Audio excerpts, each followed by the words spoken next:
ಮುಖ್ಯಮಂತ್ರಿಗಳು ಹೋದ ಬಂದ ವೇದಿಕೆಯಲ್ಲೆಲ್ಲ ಗ್ಯಾರಂಟಿ ಬಗ್ಗೆ ಹೊಗಳ್ತಾರೆ, ಗ್ಯಾರಂಟಿಯನ್ನ ಪದೇ ಪದೇ ಪ್ರಸ್ತಾಪ ಮಾಡ್ತಾರೆ. ಆದರೆ ಕಾಂಗ್ರೆಸ್ನ ನಾಯಕರು, ಅದರಲ್ಲೂ ಮುಖ್ಯಮಂತ್ರಿಗಳಿಗೆ ಪರಮಾಪ್ತರು ಅಥವಾ ಮಾನಸ ಪುತ್ರರು ಅಂತ ಕರೆಸ್ಕೊಳ್ಳೋರೆ ಗ್ಯಾರಂಟಿ ಬಗ್ಗೆ ಅಳಲನ್ನ ತೋಡ್ಕೊಂಡಿರುವ ಘಟನೆ ರಾಜ್ಯದಲ್ಲಿ ಕುತೂಹಲ ಕಾರಣ ಆಗಿದೆ. ಗ್ಯಾರಂಟಿ ಯೋಜನೆಗಳಿಂದಲೇ ಅಭಿವೃದ್ಧಿ ಕುಂಠಿತ ಆಗಿದೆ ಅಂತ ಹೇಳಿ ಮತ್ತೊಬ್ಬ ಶಾಸಕರು ಮಾತಾಡಿದ್ದಾರೆ. ಕೊಪ್ಪಳದಲ್ಲಿ ಶಾಸಕ ರಾಘವೇಂದ್ರ ಹಿಟ್ನಾಳ್ ಮುಖ್ಯಮಂತ್ರಿಗಳ ಮಾನಸ ಪುತ್ರ ಅಂತಲೇ ಕರೆಸ್ಕೋತಾರೆ. ಅವರೇ ಹೇಳ್ತಾರೆ, ಗ್ಯಾರಂಟಿಗಳಿಗೆ ಪ್ರತಿ ವರ್ಷ 54,000 ಕೋಟಿ ಹಣ ಬಳಕೆ ಆಗ್ತಿದೆ, ಹಾಗಾಗಿ ಅಭಿವೃದ್ಧಿ ಕಾರ್ಯಗಳು ಆಗ್ತಾ ಇಲ್ಲ.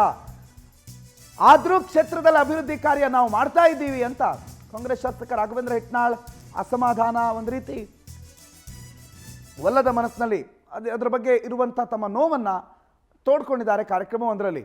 ರಾಘವೇಂದ್ರ ಹಿಟ್ನಾಳ್ ಏನು ಹೇಳ್ತಾರೆ, ಗ್ಯಾರಂಟಿ ಬಗ್ಗೆ ಅವರ ಅಭಿಪ್ರಾಯ ಏನಿದೆ ಕೇಳಿಸ್ಕೊಳ್ಳಿ.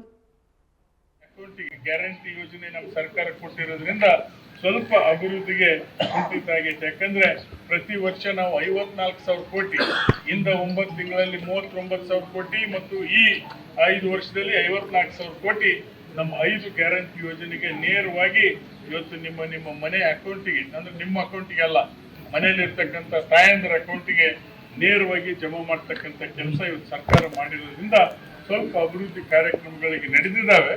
ಆದರೆ ಸ್ವಲ್ಪ ತಡವಾಗಿ ಆಗ್ತಾ ಇದ್ದಾವೆ. ಅದನ್ನು ಕೂಡ ನೆರವೇರಿಸೋಣ ಅಂತಕ್ಕಂಥ ಮಾತನ್ನು ಹೇಳಿ, ಗ್ಯಾರಂಟಿ ಯೋಜನೆ ನಮ್ಮ ಸರ್ಕಾರ ಕೊಟ್ಟಿರೋದ್ರಿಂದ ಸ್ವಲ್ಪ